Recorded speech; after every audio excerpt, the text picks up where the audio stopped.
eventually you stop being the person that's saying, oh, all they talk about is money. And you start thinking, yo, how can I get some of that? Right. Mm-hmm. Like there's something that you're not that you got to get around. So you got to get around what you want to be. So if you're not making money, you got to get around somebody who's making money. If you're an introvert and you need to get out there more, simple hack. Get around some extroverts. And just that's what changed for me because I'm getting around Zoe and Mitch and I'm like, dang, Mitch, I want to be like you when I grow up. Yeah. Because before you ain't had nobody to compare to. You comparing probably to your childhood friends. Or you're around somebody else. Or the people that's looking up to me. Right. Because I'm a full-time entrepreneur and I'm teaching people who have a job and a dream. And to them, I'm their hero. Right. You know what I mean? I'm the guy that they're looking up to. So, of course, I'm good. Yeah. And I think that comes besides money, like even becoming a good man or a good father. Yeah. Like when you compare yourself to your homeboy that never sees kids, like that's the worst. Environment might be the most important thing. I teach that to all my students before we even talk about trying to make money, trying to build businesses, whatever you want to do.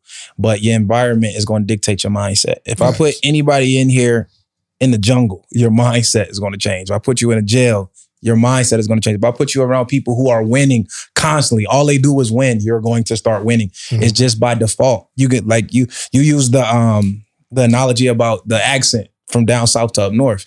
It's just a reality. You ain't even going to want to do this. Like you're going to get accidental bags. If you hang around people who got the bags, it's accidental. Yeah. Zoe might just be like, hey, Mitch, you ain't do this. He told me, what you told me? He's like, yeah, you ain't using Gangster? Yeah. You ain't using Gangster? I'll go on Gangster. I'll make 10 racks first week. It's just an accidental bag. I'm sorry, what's Gangster? It's another platform. Yeah, it's another platform other than Airbnb where you can rent your property out.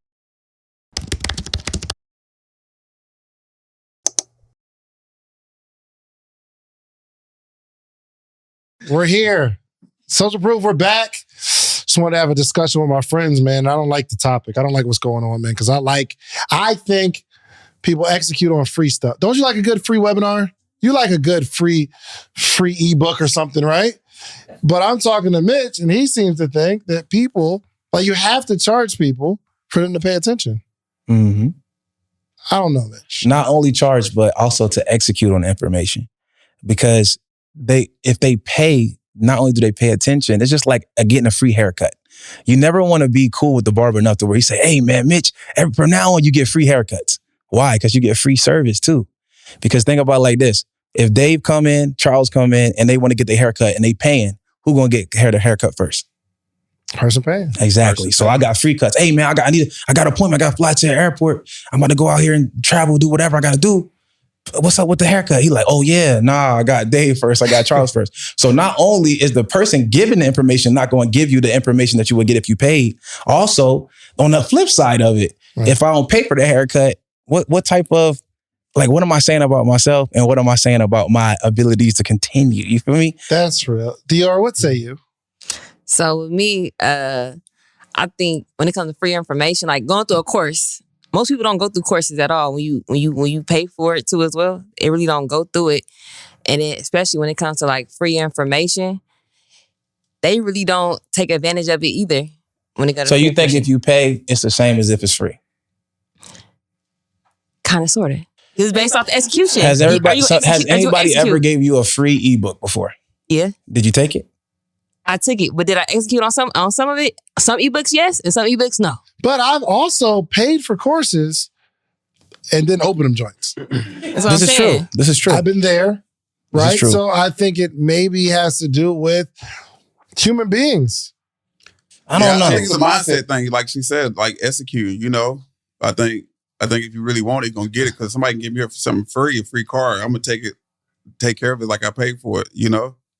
So I don't know if you'll take care of it like you pay for it. I will. My wife gave me that Rolls Royce, and I make sure you value the check this out. Check this out too. You mean to tell me you take care of a rental from Avis? Yeah, I do. I swear I do. Nah, you drive that thing like a rental. I'm the type of person that do that. Everybody's not like that, but I'm the type of person that value and I'm grateful for things. So if it's free, I'm gonna take it like I did pay for it. Because I purchased some books and I never read it. I brought some outfits, I never wore it. So. It's not a money thing. It's all about how I view the thing, So how you view the thing. Okay. I got a point on free. So sometimes I look at free like interns. Some interns learn the most and then they're successful in their respective fields but they do so much for free. They work so hard for free. They come in early. They do everything they got to do to make that business successful. And then once they're able to get one on their own, so they got the education for free, right? Similar to what I think is going to happen pretty soon, but they get the information for free. They get the business insights, everything. They get to be around it and soak it up, and then they go execute. I think the free point is just the value, y'all. It's just the value, how valuable you think of it. That's all we're trying to say. When something is free, you don't value it because it's free. It's just like if something's cheap, you don't value it. If I tell everybody here, like, I got a hotel room, it's going to be $20 a night. You know what I mean? It's going to be state of the art. It's 5-star. I'm straight. And then if I tell you it's $20,000 a night, I'm gonna comp you a room for $20,000 a night. You're gonna be like, whoa! You agree with the value. It's the same thing with Kanye West shoes. The value is in his name, not the shoe, because they're ugly. Let's just be real. I don't care what nobody say. The Yeezy foams, all of them, they look like rhinoceros shoes. It's just, let's be real. But because you put Yeezy on it, now it has the value. So now, that's the same thing we look at free information. If I say, I'm having this webinar, I'm going to give y'all what I teach my students for $1 million. All my students making $1 million. I'm going to teach you for free. You can be like, yeah, right. Let me ask you if Elon Musk come out with a free ebook. I'm taking it. We talking about myself. I value Elon Musk. Everybody knows that Elon Musk is the richest person in the world. Free. It's one. It seems like it's two parts. One, the deliverer of the free. Because I've gotten some free game from mentors, or I done had a mentor where they give me a book to read, right? And I'm going to read the book because the mentor gave it to me, because my fear is that if I don't read the book, they'll stop giving me books. Or if I don't execute on the free information, they'll stop giving me information. So I think it's two parts, it sounds like. The person that's giving the information, and two, how you're valuing the thing that they're giving. Exactly. I think it's the perception of it. Yeah. It's the perception. It's all make believe. Nothing is valuable, y'all. Right. It's just perception. It's like, I perceive Yeezys to be expensive, so I'll pay more for them. It's perception. It's the same shoe they make at the same factory for how much? What you just saying, Prince? They make that shit for $2, $3. They're paying $20,000 for shoes for the perception of it. So the perception of free information is that it's not valuable. Because you didn't have to sacrifice nothing for it. You don't have to go spend your hard-earned money, your hours at work to say, I'm going to pay $2,000. And then after I pay $2,000 to get some information, I'll be like, I can't justify not using this because I got to get my money back. This don't make sense. Now, if you put free into it, now you like, I ain't sacrificing nothing for it. So then when it's classes, you got to be there Monday, Tuesday, Wednesday. You're like, I ain't losing nothing. So I'll just oversleep. That's where the value of it is, how it's perceived. Now, if that person who do the same thing Monday, Tuesday, Friday, and they pay $20,000, they're going to be like, I got to show up to this class. Like, it's how the person perceives it. And yes, it is mindset too, like you said, but it's definitely more about perception. Because even us, we get free stuff all the time now. Y'all know the trick. Once you get some type of success, everything, you don't got paid the same. They like, look, here, Mitch, I want to die for you to wear my clothes. And you know what I'm saying? It don't matter. I might not rock it. It got to be fly. But even because it's free, I'm not going. But if I pay for a Louis Vuitton shirt, I'm sorry. I'm rocking that joint. It costs a stack. It costs a stack. We got to rock it, and we got to get a real good content off that joint. We got to justify this payment. Well, Dave had a good point, though. I think it's twofold, right? Part of it is the person or what's on the other side of free. So Jay-Z and Beyonce do a free concert. Would everybody in the room go? We in there. Yeah. We in there, right? Because of the experience, that we're going to get from it. Right. So when we talk about free, right, I think it's based on the value of what you're giving that's free. If you're giving like powerful information that people need to hear, information that has proven to change lives, I think it will have an impact. I don't know, Charles, bro. We give out houses, bro. We give away free houses. The guy calls me every single day. But look, that's what I'm saying. Me. According to what you're saying, since we give away free houses, who would take a free house? Of course. We understand the value in that, right? We give away free houses. So that means that if you know that this man gave away a free house. Real quick. What do you mean? All right. So in particular, is this a parable? Or no, in particular, Charles right here, he specializes in land bank properties, right? So land bank properties They basically go in. I'm gonna let him tell the whole entire story. But basically, it's a government assistance, right? So the land banks partner up with the government, and they found these houses that need to be refurbished, turned up. They are eyesore to the community. They basically partner up to get them back to be paying electric bills, property tax, all of that stuff, because it's not making no money. So in order for them to make money for the city, the land banks partner up and they get people to invest in them, and you can get them for like $1,000, $2,000, $3,000, even cheaper than that. Okay. So, but we know the skill set, right? So we'll be like, all right, we're going to have a conference, right? We're going for everybody just to come and see our value. We're going to give away a house. Right. So if we do that one time, everybody here should see the value. So once we announce we're doing something, everybody should sign up, right? Yeah. But they don't. Why? Because that's to your point. They see that in value. Man, people, it's perception. It's perception. And if you had on Chuck Taylors in here and you had on damn dirty shirt, but you giving out the same game you giving, I'm going to perceive it as he don't know what he's talking about. That's how the world is. We live in a stereotypical world. So we got to understand the reality. That's why I'm on the right side of it. Zoe will put his money that free people will execute. Because the guy with the Chuck Taylors with the dirty shirt, I think he got the most money than the guy with the... That's what you going to think? Yeah, that is incredible. And I don't believe so. I do not believe it. When I go to the tax auction, the guy with the dirty shoes, he the one getting all the houses. He's 500,000, 700,000. That's based on his experience. Right. So he's had a different set of experiences. Right. Which maybe brings me to another point. How do you become the type of person that's perceiving things in the right way? That's strong. I think that comes from within.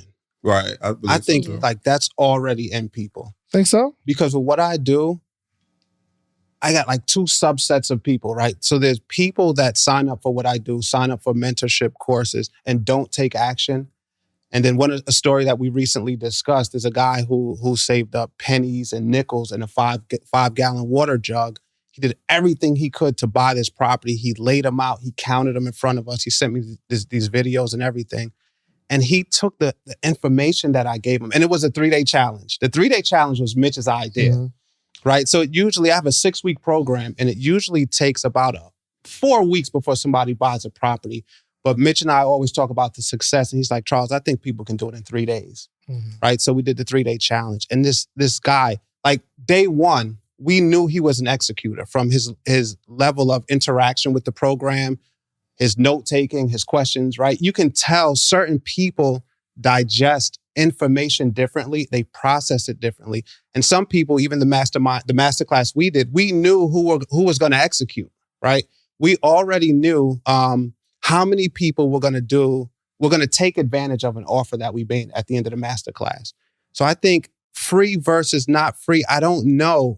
I'm still torn. Well, right? It's about the people. I think it's the individual. But if it's within, then that means some people just will never value things. There has to be some sort of formula. Yeah. When getting someone, let's say like me, who I buy a course, I attend every free webinar, or I see something that's free and I'm like, it's not value. How do you value anything? There's got to be some sort of formula if you realize you're somebody who you don't value stuff well. On the morning meetup, anybody that's in the morning meetup can come to live recordings, period. But it's free. And it's typically a few people that see the value and come.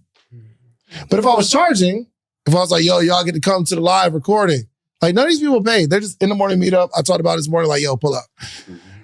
If I charge though, we'd have a bigger turnout. Why is that? Is I don't know. We got to figure out how to help people in this way. It's a real thing, bro. And I think it's a dilemma. I was looking at it because we've been promoting. We're going to do a free conference now because of this debate here. Mm-hmm. And it's also my birthday. So y'all know I drove Uber. We should charge though. I think that we'll have a bigger, even if we charge like $5, like I feel like we'll have a bigger turnout than free because that perception of free is killing them. Like literally, I had a call last night. I dropped it into the Facebook group where we got all these thousands of people in there already signed up. Thousands. And there was only like 200 people on the live. So that lets you know that, look, I'm going to be giving out millions of dollars worth of game. Like we receipt showers. So we show the receipts in different industries where we did 7 figures. I can show you how to do it. I think I'm qualified to speak, right? Mm-hmm. So I'm like, all right, look, we're going to go and do a live masterclass. Not just a live where I'm just talking about whatever I want. We're going to do a live masterclass. And we broke it down last night. Long story short, I was like, immediately after y'all get off this live call, I want y'all to go in the Facebook group and say, what's going on with y'all? Like, why? What is the thing that's making y'all not join the live when is it because it's free? Do we need to, incentivize quickness, like it's rare, like we only gonna do it for the first 10 people. Like what is it that you need to get you to be ready? But like to what y'all were talking about, converting somebody to that mindset, to being able to believe in things or whatever, I think it's more environment and also circumstance. Yeah. Environment, because your environment is going to dictate your mindset, hands down. But then your circumstance on if you're ready. It's just like when a dude, if like you a single guy and you get all the girls in the world, and at some one point you're gonna be ready to settle down, and it ain't gonna matter what happens. It's like, I'm ready. Now I'm ready. I'm ready to have a wife. It don't matter about my options. It's just time. So for some people, it's just time for them to make that change. They gotta go through something personally to make them be like, you know what I'm doing is not working, and I need to go. I need to do something else. Okay. I agree. And this is why I'm gonna say I agree, right? It's circumstantial. So it's the individual, but from a circumstantial standpoint, I get new mothers, right? And they take action. You and I spoke about this. A lot of my clients are new mothers that are looking to build wealth for their children. The last 3 clients I got were new fathers. And the guy from the masterclass, Kunle, his wife is pregnant, right? And his thing was, all right, Charles, I know I have to build wealth. It was time for him. Right. So it is a characteristic, right? You have to have a certain characteristic to be able to take action on information across the board, whether you paid or not. But I do believe you just hit a really good point. It's circumstantial. For sure. So I think we can take money out of it. Mm-hmm. If your morning meetup had information that somebody really needed at that time, they're showing up. Mm-hmm. Whether it's $100, $1,000, or free, I think people that are ready to have a change in their lives, they're going to show up. Yeah, I think even things become, if you think about this, I think things become less valuable with longevity. So you might have, there's going to be somebody that, let's say, is in Zoe, like a mentee, let's just say, or somebody you start working with. Right. They're so impressed by you. Oh my gosh, they prayed for it. I got an opportunity to work with Zoe. 3 months later, you're not that big of a star to them. Right. You get like familiar, right? They talk to you a little late. Like when you call, they don't, like they used to pick up first ring. But when you call them now, they'll, I'm gonna hit Zoe back. Even maybe they don't value the relationship as much because maybe people are excited about the idea of things, but there's so much information out there that when you say it's gonna be a free anything, I mean free, paid, whatever, because maybe the world has been so inundated with information for so long, information as a whole isn't as valuable, which means we as the deliverers of the information have to figure out creative ways to make it exciting, maybe. We literally talked about that last night. We see, you was on it. You was on the call. Yeah, we had to. We was talking about that last night. So that comes to everything. All of us need to talk about this. I went to CEO training. This is where I learned basically about that. Because basically what happens to all of us, we go through middle school. Well, we go from elementary school, we graduate middle school, right? Middle school, graduate high school, college, right? You get all these different degrees. You have all these things you are pulling towards. It's new to you. It's exciting. Your environment changes after a minute, right? So what we do as adults, we do the same thing. Like we want the same thing, but we don't have it. Because after you got all those degrees and there's nothing for you to reach out to, you like, damn, and we get bored. So when we first get a new job, this is why people go from job to job. And it's why people go from business industry to industry. It's because we are looking for that new excitement because we get bored quick. Like soon as you get to a new job, you're like, oh my God, the chicks on the second floor is bad. This is crazy. It's gonna be dope. I like my manager. She's so nice. Da, da, da, da. Yo, this is crazy. It's so clean. They got a Starbucks machine in the back. This is gonna be our favorite job. You super excited. 2 weeks later, 3 weeks maybe, you like, I don't want to go into work no more. This is boring. You already know the job. You was nervous at first. You ain't know how to use the register. You've been saying the same thing to every customer that walks in the building. You bored. You want to do something new. And then guess what? A lot of times, we don't even have some type of reward system to even reward us for our work. So in our businesses, we don't. We don't have team meetings where we like, hey, I just want to say, Dave, man, you're doing great. You're doing awesome. Everybody give them a round of applause. That right there will keep you hyped. Yeah. But we don't have that. 9 times you're just going through the motions every day. So we pivot from job to job looking for that. All right, listen, every single week, every episode, you hear me talking about themorningmeetup.com. It's the community. Let me show you what's happening here. Every single morning, Monday through Friday, there's 400 plus people on a Zoom call, right? We're learning, we're talking, we're growing together, and this is you. There's all these people here. It's all these people in the morning meetup. Hundreds of people reading books, growing. We get together quarterly. It's amazing. And for some reason, you just keep looking at, just go to themorningmeetup.com and get in the circle. And then you'll be like way happier. Just themorningmeetup.com. Let's get back to the episode. So it's a true point. I can understand that. And all of us deal with this in every walk of life. So we have to create that for ourselves. Yeah. Like, I don't care if you got to do it in your household. Like, yo, mom, I ain't gonna lie. You've been holding it down for us. Anytime somebody get arrested, you the first one we can call. You go pull up. You know what I'm saying? Like, if somebody got kicked out of the house, we know we can come here, appreciate you. Thank you. Everybody show our love, give her some gifts, whatever. But that's what we have to do for ourselves to keep ourselves motivated, because we got to be able to stay motivated in one niche for years. I was doing the same thing. Rental car business for 8 years. The same thing. How do I stay motivated, right? I have to do the same exact thing. I had to create that ecosystem to where you talk to my brothers, talk to my staff. They like, yo, this is dope. Like, they get a new name. They want to get new titles. It feels better. They can be doing the same thing. I just gave them a new title. And now they like, yo, I love that. I'm the senior. What? That's hard. Like, but you got to recreate that. So it's right. Yeah. We are seeking something continuously. And even if, like, we're talking about information right now, we are having to recreate ourselves through Instagram. But now we got to all do reels, because everybody think we bought our followers now. You know what I'm saying? Because when you do a post, a regular post, you get 20 likes. We like, I used to get 6,000 likes for a selfie. Yeah. Now I'm like at the point where I got to be so creative. I got to recreate audios to keep you engaged. You know what I mean? So last year we talked about, I had to go spend $500,000 on a car to get you to fix your credit. You know what I'm saying? Like, I got to make the audience appreciate how serious credit is. I had to go spend $500,000 or finance $500,000. You dig what I'm saying? But they didn't believe it. So for them to believe what we teach, look, I can show you, I can do this with $500,000. I can do this with $2.5 million on the crib. I don't got to have it in my pocket. Gotcha. You feel me? So that's you're doing more. We keep it. You got to show more to get people engaged. It's crazy. So just to inspire. Yeah. How do you, Dior, how do you keep your audience engaged so that they don't get too familiar with who you are? Oh, she just on live again. So with me, it's all about the stuff I wear. And it's also about me giving out like my best. It's all bars, no fluff. That's my slogan. So I'm building like a community. I'm making sure my community is engaged with me. So instead of calling my mentees, I call them my mogul family too as well.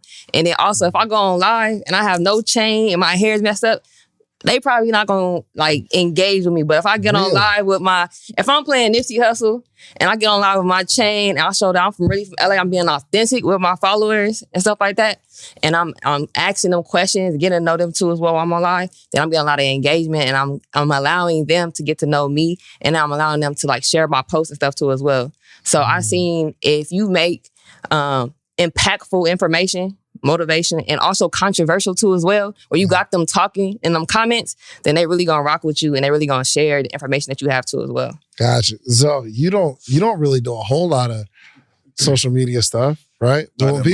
When people see you, they respect it. That would be kind of like the opposite of Dior. She on like she showing her authenticity, like going on live. Mitch is online on a regular basis, keeping engagement going. Do you feel that the less accessible you are, the more people value your presence when you do show up? Of course. Most definitely. Is that a strategy? The reason I'm not on Instagram that much is because I'm really busy behind the scenes, really doing work. But if I didn't have the time to be on Instagram and social media, I will be on live every day. I will be giving out free information more and really like, just giving out free game more, but I'm really busy behind the scenes, like being a business owner, being a full-time husband, full-time father, full-time son of my mother while she's still here, and so I'm busy. Like, I just don't have the time, and I'm not I got to be on Instagram. That's not, I really don't care about it. Like, when I really get on, it's really for the love and really give out game or hop on there with my family, whatever. Drop some. Do you focus on branding at all, or are you just not really? Not really, man. I'm so old school, man. I've been getting to the bag before all this. A lot of us have, but a lot of us have been, exactly. But I've been like doing Airbnbs for even Mitch. Like, you've been rental car game 8 years, same thing with me. Renting out cars and houses and rental properties. So it's really like a plus, like a hobby for me, more than a business. Like, let me get on here for fun, I be so engaged with Zoe because every time, like there's a period of time that I don't see you, when I do see you, you have something else. Like I ain't talked to him for a while. Oh yeah, you gotta come by the new mansion. It's a new joint I got. Dang, so. Yeah. Or I'll talk to him like, yo, yeah, I got like 20 more Airbnbs since last night. Oh, you really be doing work. So how do you keep your audience engaged? One of the things I've been doing lately, and I found that's caused a lot more engagement, testimonials. Mm-hmm. So instead of me saying, hey, I can help you get from point A to point B, and this is how, I let my students and mentees tell it. And a lot of times when people, they'll reach out to me, shoot me a DM or whatever, and they're asking questions, how soon, how this, I'm like, dude, spend 10 minutes on my page. Look at this guy, look at the lady who did it, look at the single mother, look at the guy who saved up the quarters and everything else. And then they seem to be able to transfer the message, right? The same message that I intend to transfer, but they seem to transfer it in a way that people can relate to a lot more than they can relate to me. My language of land bank properties at a higher level is very difficult. It's different. It's probably a little bit more difficult to understand than the young lady over there who will say, all right, so this is the process I went through. This is how easy it was and everything else. So lately, I've been just charging my mentees with the task of sharing their stories. Gotcha. So it's different from them seeing my face with, the same message, the same branding. They see someone else that they can relate to, whether it's a man, a woman, whatever, that they're seeming to relate differently. Kind of to Mitch's point, where you do have to change it a little.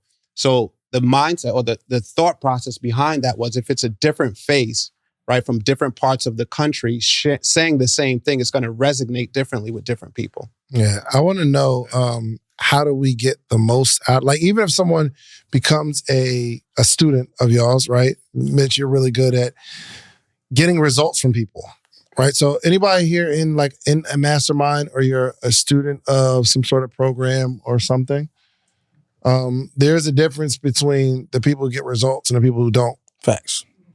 What is that difference? This is what I found.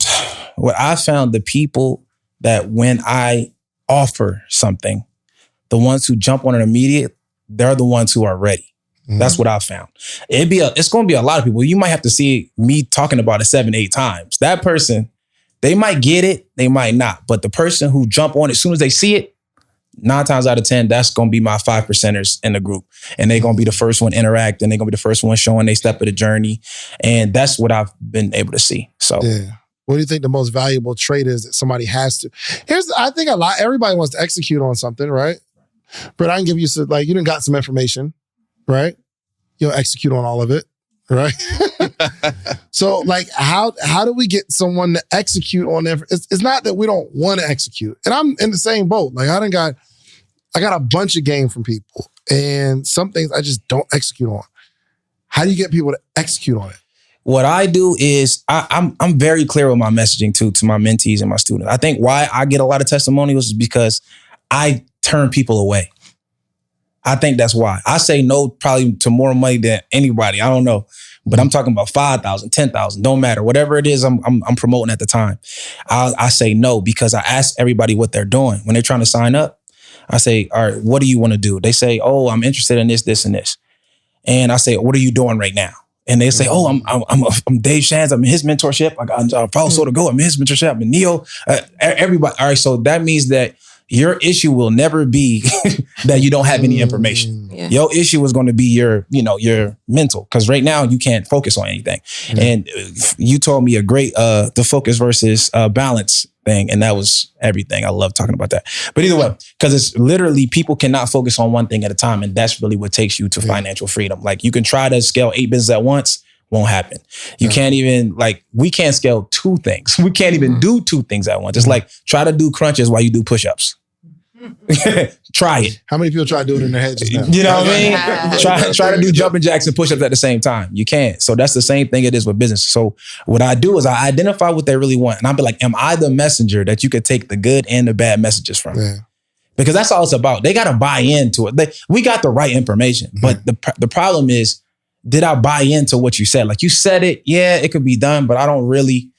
You might not be the messenger, but they got 18 messengers. That's why they haven't found that one.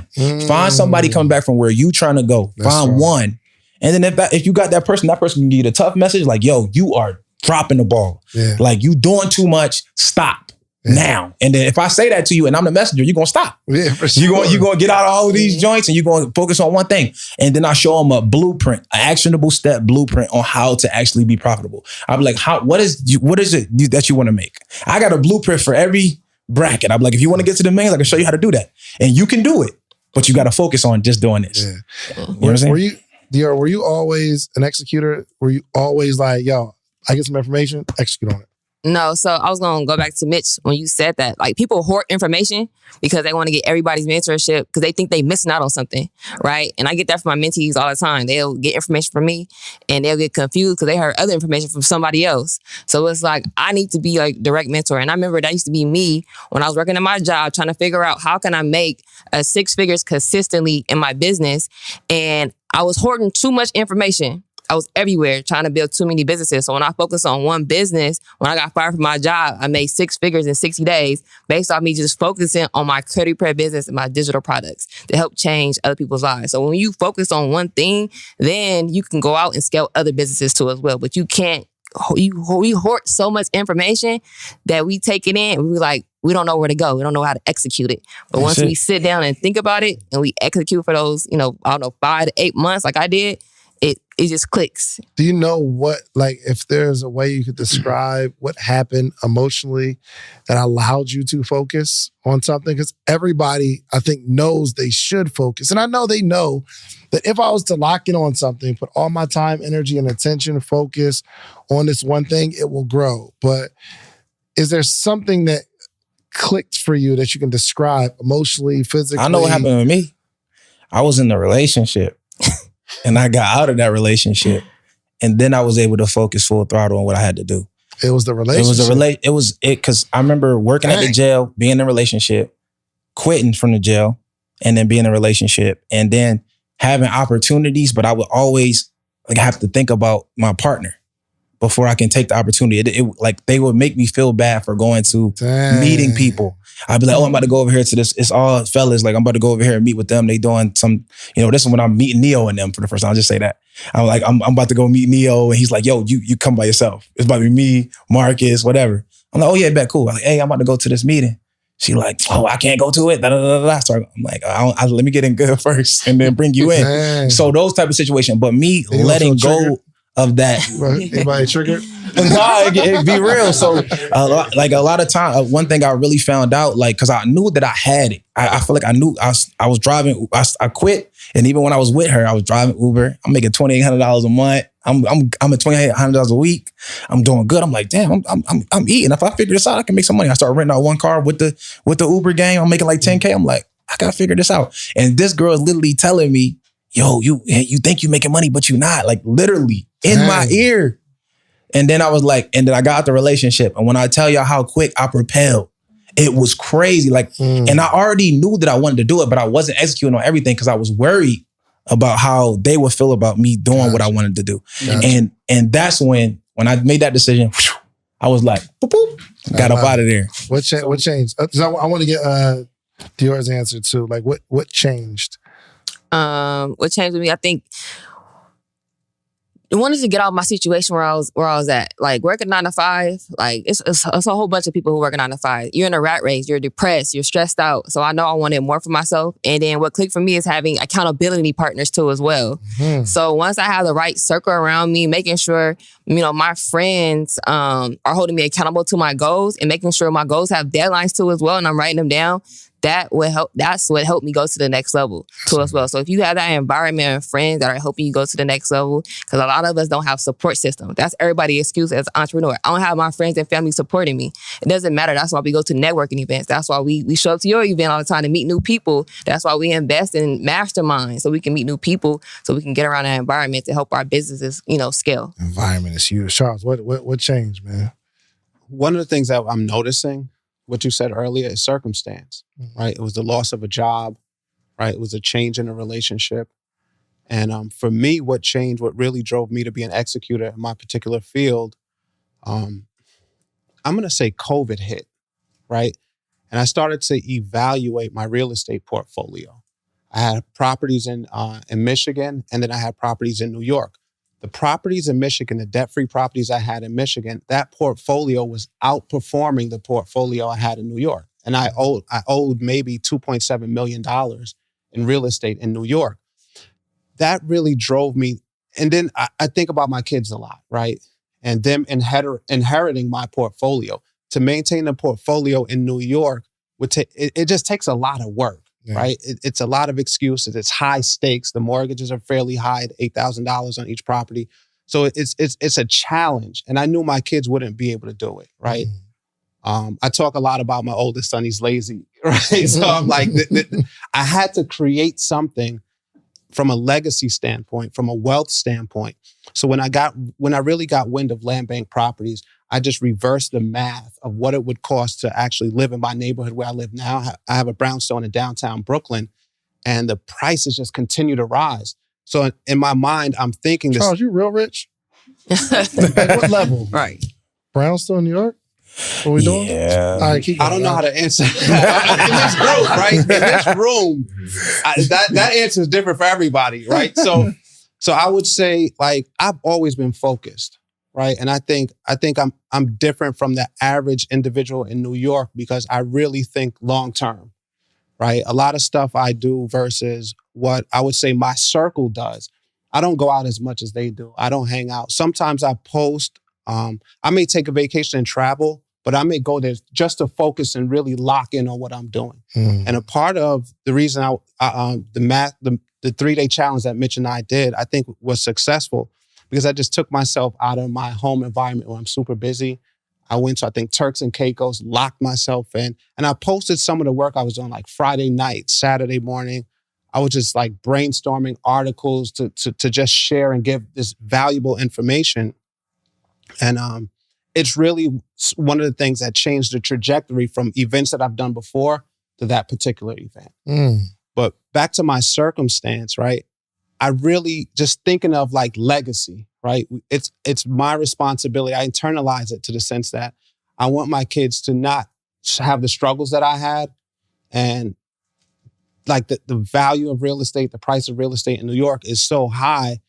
I didn't feel like I could leave it up to them to do it. I didn't feel like I could leave it up to college to prepare them to afford it. So it was fear, low key. There's a little fear there.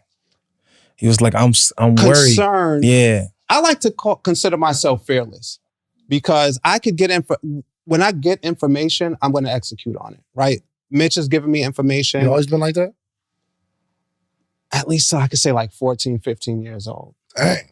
Mom's, here's a little backstory. New York stuff, man. Little backstory. New York people are different. No, I'm New York people are different, man. It's a gift, but it's circumstantial. So 15 years old, my mom came in my room. She's like, look, things are getting a little challenging. You now qualify for summer youth employment. Did anybody grow up in a city that has summer youth employment? I did. All right, so 14, 15 is the cutoff age, right? Is the qualifying age. So she's like, look, we grew up, I'm going to say humble beginnings, right? So she's like, all right, I'm going to give you this alarm clock and I'm going to give you a stick of deodorant. You are now equipped to wake yourself up and get through at least a week of summer youth employment so that you can now buy more clothes and buy the things that you need. So ever since then, and she gave all she could, right? She did everything she could for us, right? Since then, any information that I could get that would help me like advance and provide for myself, right? I'm the youngest, but we all did. Actually, my oldest sisters and brothers don't do as well as I do, but it just motivated me in an unselfish manner to try and provide for like everybody. I love it. And so I saw you. I actually met Zoe with Skittles. So he had like clothing stores in, what was it, South Carolina? South Carolina. He had clothing stores. And I would imagine he was doing okay at that point, right? I mean, I was doing okay. Yeah, I mean, not compared to now.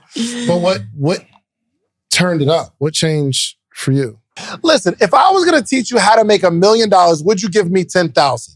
Like if I had a course teach you how to make $1 million a year positive, you're going to make $1 million, would you give me 10,000? Of course you would. It's no brainer, right? So in a calendar year, we make 7 figures with the podcast. But there's 21 things that I extracted from that you're going to need to launch your podcast. But I only got time to give you 3 right now. One is you need a distribution platform. The distribution platform is what you upload your podcast to. That platform sends it to Spotify, Apple, Google Play, so that your supporters can actually listen to your podcast. You're also going to need a microphone. You need a really good microphone so it's crispy audio. And 3, you need an income strategy. This is not necessarily a hobby, unless you're going to make it a hobby. But I can teach you how I made the 7 figures with these 21 things. Now, the good news is you don't have to give me 10,000.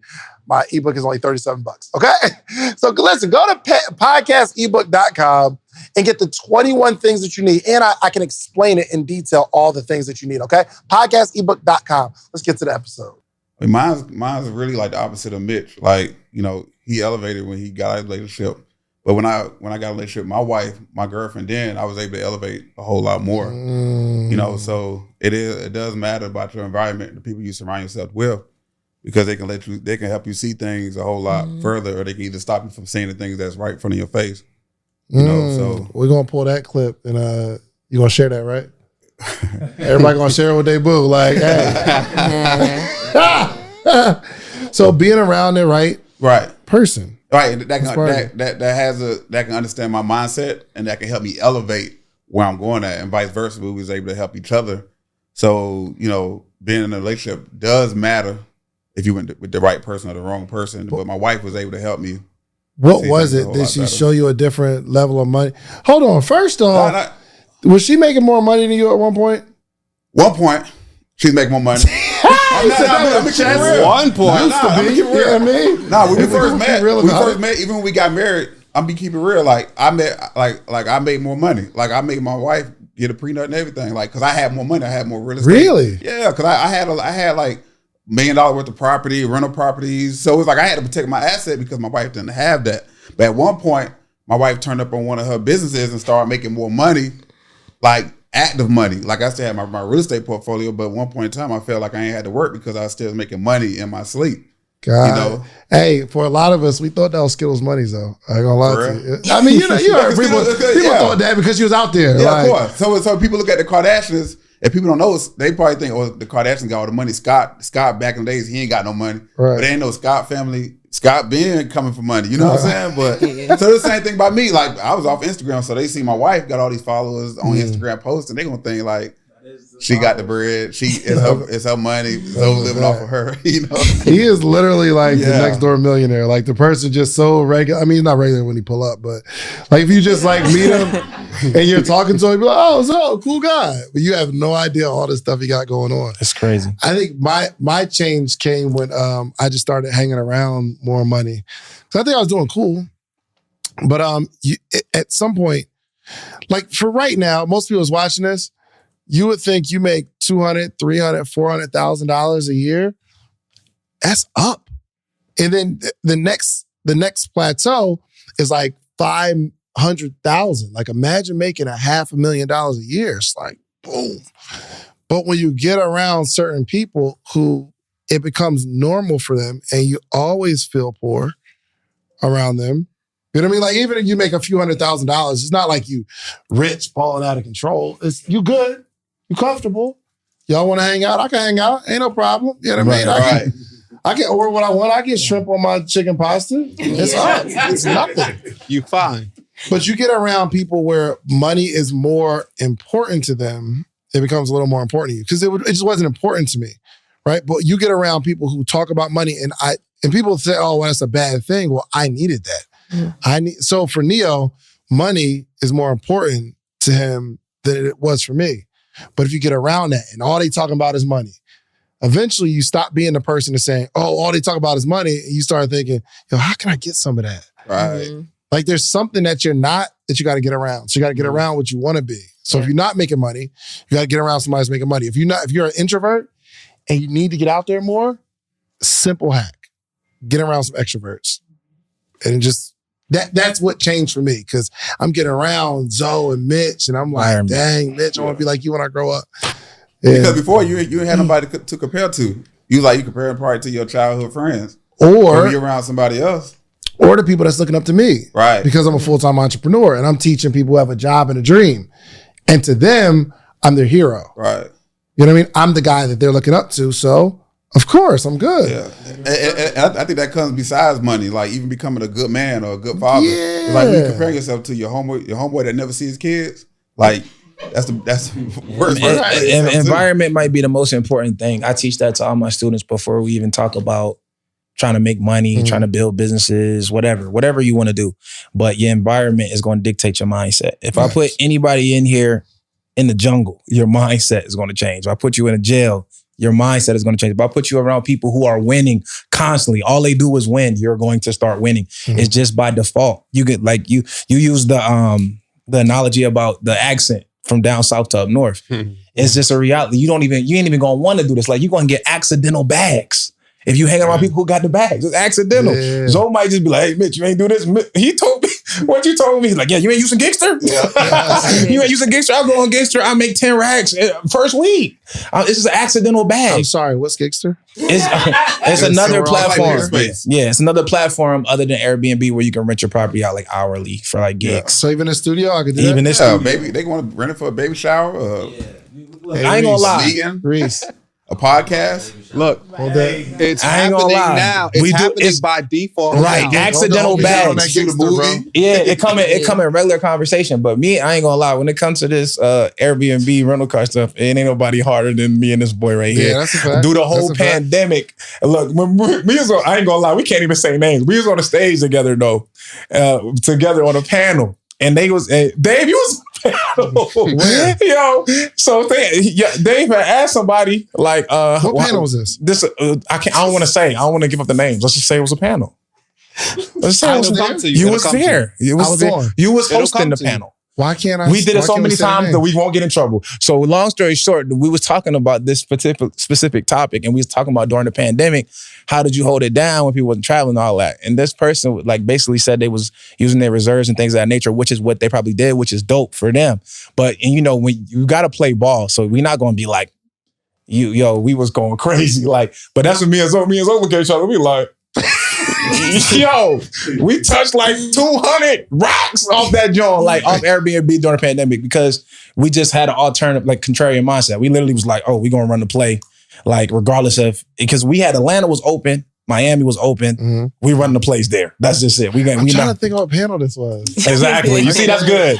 That's I good. can't think And of shout out to the person who was on there. They flamed it, but we just was saying like, it's different on who you talking to. Like if you might say, "Oh man, it's not a good time in the market." It's just like the what's going on around the recession, right? Yeah. So the recession is a mindset. That's just reality because people gonna make money during the recession. They're gonna make money when the business is booming. They're gonna do what they got to do because you're gonna have to figure it out. That's just how we move. Right. Yeah. So when it was time for the pandemic, when it was time for recession, whatever, we gonna make it make sense. Yeah. We gonna make it make sense.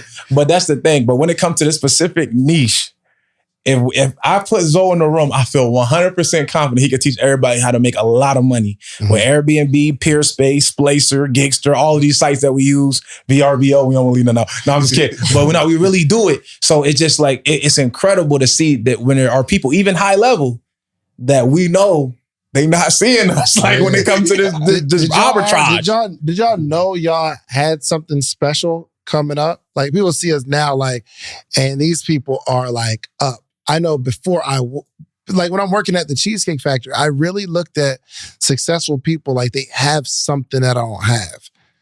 I didn't totally believe that I could be that. You know what I mean? Through all my experiences, it's like some people are just, there's always a reason and I don't have the reason.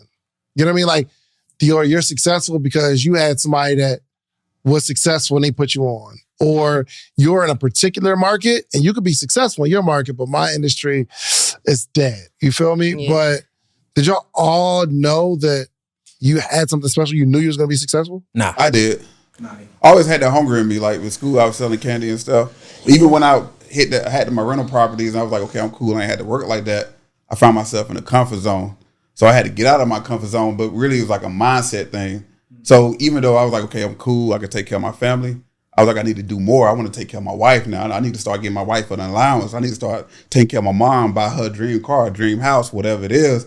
So that helped me come out of that comfort environment, and I was able to like really turn up. Like I was saying it, but I didn't believe it. That's the thing. Everybody has said You know, we be in the hey, who want to make 7 figures right now? Who believe that they can really? Who believe they deserve it? That's why I asked them one time. Who thinks they deserve to be a millionaire? Everybody, me. All right, what work you been doing then? Yeah, they don't really even believe it. They don't believe it themselves. Once I ask that, you don't believe it. But me in particular, once I ain't go to the NBA, I never, ever thought that I was going to be rich. I ain't gonna never. I thought when I was working at the jail, I was the cream of the crop. I was making over $100K a year at the jail. I thought I was the bull. I ain't gonna lie. I remember, look, I got to tell a story. It's shameful. He gonna crack up when he hear this. One of my homies, Paul, he was an officer too at the jail. I remember talking to him and saying, bro, we like the cream of the crop. Oh my God. I dead serious meant it because I thought that that was the highest level as far as like income and benefits and just lifestyle wise. I had my own crib, I had a nice car, and I was working. I thought I was that boy. Like they want, like we officers, bro. They like try to rock with us. We made it. And I literally meant that. That's where my environment, but my environment was telling me that my environment and surroundings was telling me that's what it was. My mom was so happy. I remember quitting my job and she was like, you dumb as hell.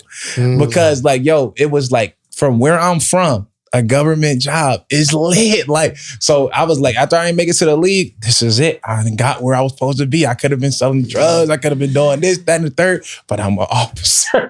I'm working at the jail. Like, oh, this is nuts. But really, I never, like, to answer your question, honestly, no, I never thought that I would be rich, 7 figures. I'm talking about, I ain't even think I was going to touch 6-piece. Like when I made $100K a year and they took all the taxes out, I was like, the most I would make is about $70K a year. Right. Like it is what it is. Crazy. But that was my mindset. But being around people, like even at the jail, that was like my haven, bro. I'm not going to throw it. Like they was telling me about my Captain Anderson walk up. He said, yo, Mitch, man, you in Drees and all y'all need to go buy property, man, and rent it out. Y'all need to fix it up. They saying this stuff to me. And that's where I went to that budgeting meeting that changed my life too. But at the jail. And those dudes, like they was saying how much they make. Like they was like, yeah, man, I'm a captain and I make $200K a year. Like I was like, maybe I might make $200K a year than if I stay and be a captain. So I like, but I never thought I was going to stay there long because I never should have been at the jail. Right. But I still, in that conversation with my friend, was like, yeah, we going crazy.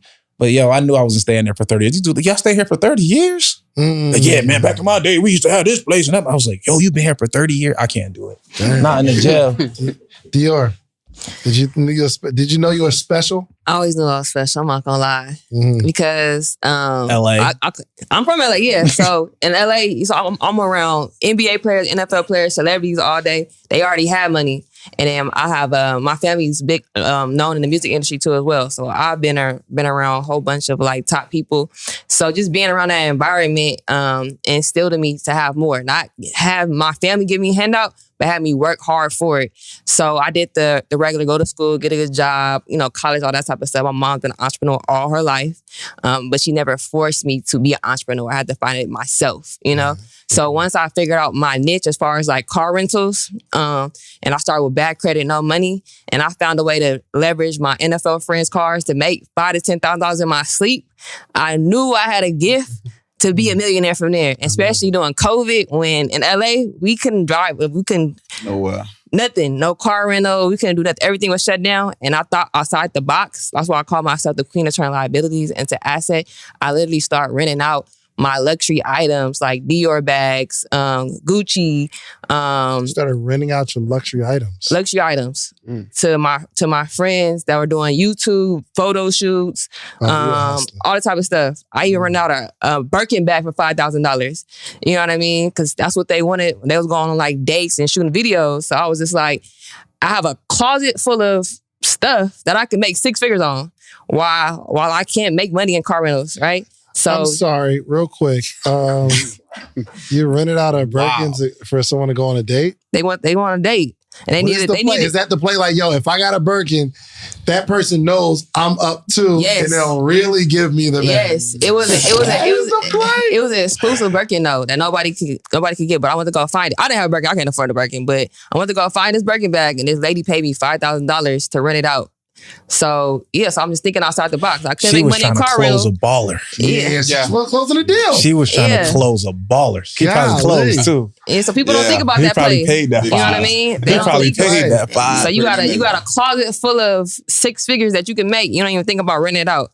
So that's the play I did during COVID while California was shut down, while I couldn't rent any cars, anything like that. I was like, I'm gonna rent these bags. It's always that's a way. sitting there. But she was exposed to this. Yeah, I got Gucci belt if you want. If you got a date tonight, if you got a date, I can Roll that song. That roll. Hey, they keep getting them rollies. Hey, every now you can actually show the collection, let them use in the video shoot. They want that. They ask for that stuff. You don't know. They come in the house and they see you got that stuff. They be like, hey, can we use this for? But yeah, it should be nice. So how do you insure it? I'm sorry, real quick. We're gonna get back to the conversation. I'm gonna rent out a watch. Like, how would I do that? How would I know they ain't going to run off my watch? Deposit. You want to, when it's the watch, it's normally for like shoots and stuff like that. So you're going to be there. Oh, I'll be there. Yeah. I mean, or your staff will be there. Video's over, bro. Take that off. Yeah. You're gonna be, they do that anyway. So if you don't know how all them celebrities, all these rappers, let me tell y'all something. I don't know if the world doesn't know. We can just end it right here. Most of these rappers do not have any money. I'm not talking about just like a little bit. Most of these rappers don't have any money. I'm talking about they going to rent the car, they going to rent the house, they going to rent the jewelry. Mm-hmm. Everything is rented. A lot of them, even if they get that advance deal for $2 million, they still don't got no money. It's going to be some years before they touch some cheese. So especially these new rappers. They be calling us for the cars. They calling us for everything I just named. The jewelry, the cars, the houses, everything. And some of them are using them just because they need a video shoot and new content. I'm not saying that every rapper doesn't have money, but most of these rappers do not have no cheese. There's a couple of them. There's a couple of them. There's a couple of them boys. Drake and them boys, they got some paper, but they've been in the game for some years. These dudes who you see 1 year in the game, and then they was just on the Crescent. You know what I'm saying? They were just on goddamn O Block, and now they got 85 chains on their neck. Trust me and believe me. Trust me, they borrowing some stuff, and it's cool. That's what your boy, shout out to Moneybagg Yo. Moneybagg Yo said he was doing that. Like he said, he had to get the jewelry. You know what I mean? Borrow his man piece. It's just, that's the name of the game. That's why we here. We make money from that. Hey, let me know though. I got a couple. I got something for him. You know what I mean? Quick question: have we all rented something to artists before? Oh, come on. Yeah. Oh, yeah. Come on. Not Dave. Clearly. So we've all made money from artists. I'm not gonna say it's all. Hey, look, he hit me in a popular rapper. Do not say the name. We the same child. Oh, no, we ain't gonna say no names. I mean, I can say the name and then anyway. But he hit me when this person smoked in his vehicle, and I was telling him what I charge, and he was like, I don't know, I don't want to charge. I said, man, I'm taking that whole deposit. I don't give a damn what the song called. But that's the thing. I mean, we all get that access. That's what's cool about our industries, because those people really need that to keep their content fresh. Mm-hmm. They need us, man. You know what I'm saying? They don't want to just show the video in their car every time. They want to hop up in Zoe Dawn. And then come through and get the Maybach. I'm gonna give you my truck too. You need to come pick it up. Oh man, it's taking all day to do that range. Hey, listen, you don't drive it no more. Nah, because he got liabilities. Dave got a lot of liabilities. Hey, guys, relax. This is a good conversation that I'm trying to like decode success for some people. Yeah. And for you all that's like in the room, I just remember seeing this type of stuff and I'm like, one, it can't be real. Or two, it'll never be real for me unless I get lucky somehow. And there is luck involved. Mm-hmm. Tell me about that. Luck, I believe in luck more than probably anybody in this room, but I understand it. So I get lucky all the time. I put myself in situations to get luckier. Mm-hmm. So the difference between most people and me is I'm going to hang around where I can get lucky. So I go to open houses for mansions all the time. Just the network. Just go in there. I don't want to buy a house. The house costs 10 million, 15 million. I ain't saying I can't get it. Because now, luckily, I'm in a position to where that's possible. But before that was possible, I was doing that. So I'll go to this weekly. I do something called Mansion Sundays. Everybody who follow me know I do that every single Sunday. Just did it yesterday, clearly. But I go look at mansions. I go to open houses, and I just network. I just be in those places. I work out at Lifetime Fitness. The Lifetime, it costs $2 something a month just to be a member. So I'm putting myself in positions. I'm just doing my regular life, but around where I can get luckier. I just network. I meet Zoos. You go to Planet Fitness. It's $100 for the whole year to work out there. You might not, that person probably is on not the type of OQP I want at that time. That's not the person I want to network with. I might not get that lucky. Mm-hmm. It's possible. but not really. So Dumbo House, Soho House. Yeah. These are places where you can go network and get luckier. Like, I'm not saying that I know that I'm going to meet somebody there, but if I do, and they just so happen to own 20 Marriotts, which is the people who I just was talking to 2 days ago, you're like, damn, you own 20 Marriotts. That's what's up. Hey, yeah, let's go eat lunch. It's like, I'm a lucky son of a gun. You can get, I believe you can become, you can get successful by default. And if you're around it long enough, you'll get some of the remnants. Actually, this guy, he was selling me some advertisement for this magazine that's about to drop. I'm like, all right, cool, no problem. I'm with that. And we just happened to be in a room. Yes, it was actually yesterday. And Neil was here. And I was like, yo, Neil, you should advertise in the magazine too. He was like, all right. So actually, Brittany, she did that sign. She did a couple signs for me, actually. And just by being around, right? I'm like, yo, yeah, that's my homegirl. Do that. Lock it in. Like corporate client, like, yo, you good just by being around. And she's top of mind because she show up all the time. And you will get opportunities just by showing up and being around it. That's intentional though. Right. Mm-hmm. And doing what you do in public. Doing what you do in public damn near get you more gigs than anything.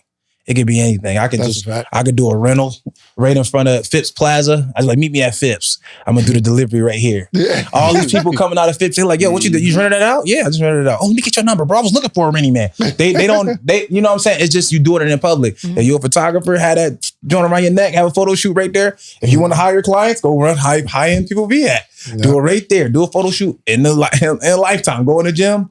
I get you a little model in there. It could be free. They're gonna be like, damn, you a photographer? Let me see your work. You got more clients that's willing to pay because they pay $200 a month to come work out. They're gonna pay you for that photo shoot. You say it's $500. I give you 50 proofs and da da da da. They don't care. They just paying. It's some people that's like how he just said, yo, you're getting a magazine. All right. That's where you want it to be normal. For some people, it's normal. For $100, I ain't gonna be mad. Here, I take 100. I ain't tripping. Yeah. There's some people that 5,000 like that. There's some people who do 20,000 like that. 20,000 ain't no big deal. You know what I'm saying? So he know that they gave to the charity the other day to your nonprofit. Yep. Anybody want to get 20,000? Okay, you know what I'm saying? Just 20,000. It's crazy. And that's normal for people. And there's a room where $1 million is like that. You just got to get in that room and get lucky. Exactly. You know what I'm saying? Just put yourself in a position to get lucky. All of us can do that. So they need to be lucky in this damn free conference. So we can show them how to, you know what I'm saying? Get lucky in this free conference. Like, I was there when he said that. So let's talk about what's going on while we're doing it as we wrap up. So we have a free virtual event. And actually Mitch called and he said, yo, everybody charged for conferences. And then at the end of the event, it's something for $20,000, $30,000, $40,000. He's like, yo, I don't want to do none of that. He's like, yo, let's just do something free. And I'm like, I get what you're saying, but what's the goal? Is it after that, we're going to like sell something for, $20,000, we're doing a mastermind? He's like, nah. I'm like, okay, what are we going to sell? Like, okay, give me the purpose. He's like, yo, people need to see collaboration and connection and people doing things together. I said, okay. So explain all the people that's going to be involved, all the people you see here. And there's a collaborative effort that we are actually going to do something for our community. So Mitch, you're the spokesperson. I like that for this conference. I like that. So this is what I would say. It's also my birthday. It's a gift to myself. So my birthday month is November. Last year I did Uber. The year before that I did Uber too. But we gave away. We did Walmart 100K at Walmart giveaway. It was dope. Anyway, but yeah, I like to do something every year for my birthday to give back. Giving feels better than receiving to me. So this is another way for us to give, and we're going to give a lot. So we charge a lot for, y'all heard all this money that's been being thrown around. We charge a lot of money to speak, to be in rooms, to talk, to do whatever, but we're going to do it for free. And we're going to give that exact energy as if we got paid that 50,000, 100,000. So y'all might want to be in a room learning actionable steps. And I want y'all to really hold y'all coaches and y'all mentors to a higher standard to give y'all actionable steps. Cause I know y'all tired of going to conferences and saying, oh man, I'm super hype. I'm inspired. This dude makes a lot of money, but how? And you at a conference, you can't answer any questions. It's too many people. They're not going to answer anything, even if you ask it. So what we're going to start doing is when we get on stages, we're giving actionable steps. So that's what this conference, we should have called it the Actionable Steps Conference, but we just going to call it the Free Day Summit because it is free. And we're going to be doing it for 3 days. completely free. So make sure you guys sign up and do not miss any day. Once y'all get in the Facebook group, make sure y'all active and don't miss any links because it's free does not mean it's cheap. Everybody say free, not cheap. You did. I love it. So what'd you bring into the table, Zoe? Give them the game, the whole financial list, the game, the credit, the Airbnb, how to make money on that Gigster, that peer space. Mm-hmm. This is how to make, a bag. Because some people just need a bag now. So For sure. people got some funds, some people got some credit. I'm going to give them so they can come out of the year, come out of the class with getting that bag. Especially because we're approaching some times that maybe some people's never experienced before. So there's some information, some valuable information that people need. So it's not right to charge at this moment, especially our community is possibly going to go through some rough times, depending on how you look at it. I know I'm looking at it as an opportunity. So I want to teach people how to take advantage of the opportunity. People don't know how to really create content, but now is the time where you really, really need to lean into your podcast and creating content. Because if everybody gets scared and goes in the house, guess who they're listening to? Me. Mm. And there are corporate dollars that there are corporate companies who have enough money to weather the storm, and they're going to continue to advertise to the audience that I'm building. So I'm teaching people like, we have to start creating content and being out and building an audience so you can still make money in these times that we're coming across. So, Dior, what's the game? I'm coming with all bars, no fluff. I'm teaching people how to build business credit with bad personal credit. And I'm teaching them how to get business credit with bad personal credit. Bad personal credit. That's a thing? It's a thing. It's always a play. Are you sure? I'm positive.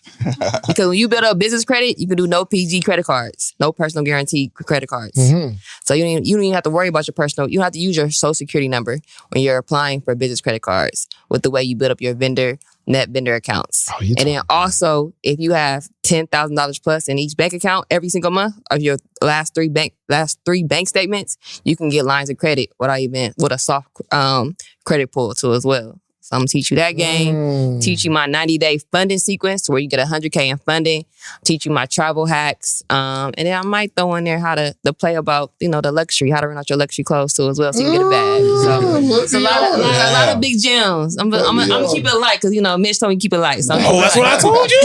Put that on me. I'm gonna keep it light. Okay, say that.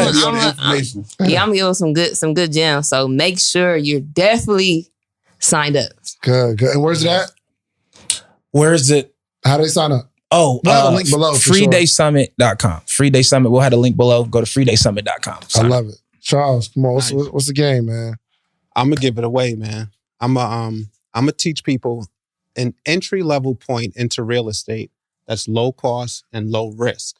Because when you buy a land bank property, you actually buy the property outright. So whether you have a ton of money or not, whether your credit's good or not, whether you're working, whether you got approved for a bank loan or not, you really don't need it. I'm going to teach people how to create generational wealth through land bank properties. What's the cheapest property you've ever bought? $1,000. They start at $1,000. $1,000? Yeah. So certain land banks start their bidding at $1,000. I have some strategic bidding practices that I use where you can actually get properties for $1,000. Really? For the most we part, do it all the time. Yeah, my students do. So it's not even my genius. I put together the systems and processes to teach people how to do it. And most recently, so I've been teaching it for quite some time, but most recently, the guy who did it with coins, his property was only $1,600. So give me an example of a property that you bought for a certain amount and it's worth another amount. 1471 Wilford Avenue. It's in Detroit, Michigan. I bought it under $2,000 or under, the most $2,100. Today it's worth $87,000. What? Yep.